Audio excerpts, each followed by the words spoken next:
काल उसका क्या बिगाड़े, भक्त है महाकाल का। लोग ऐसे ही उज्जैन के महाकाल के बारे में ऐसा नहीं कहते, क्योंकि उनके प्रकट होने की कथा ही कुछ ऐसी है। दूषण नाम का एक चांडाल रूपी दैत्य था, जिसने पृथ्वी को जीत के सब ब्राह्मणों को ये आदेश दे दिया था कि आप वेद पूजा और ये धर्म यज्ञ के कार्य सब बंद कर दो। केवल पृथ्वी के केंद्र में बसा हुआ उज्जैन नगरी के ब्राह्मणों में ही इतनी शक्ति थी कि उन्होंने दूषण की आज्ञा को न मान के यज्ञ और वेद पूजा चालू ही रखी।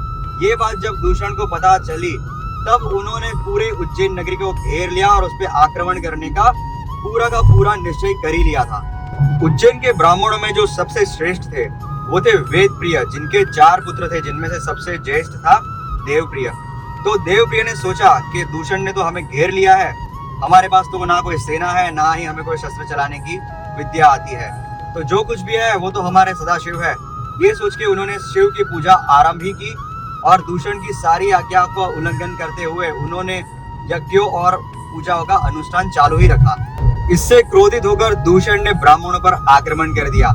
दूषण के आक्रमण करते ही जमीन में बहुत बड़ा गड्ढा हो गया और वहां से विकराल स्वरूप धारण करके महादेव प्रकट हो गए।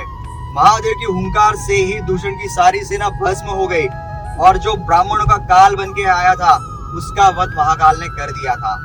और फिर जब ब्राह्मणों की प्रार्थना करने पर महादेव ज्योतिर्लिंग के स्वरूप में आज महाकालेश्वर नाम से उज्जैन में विराजमान है।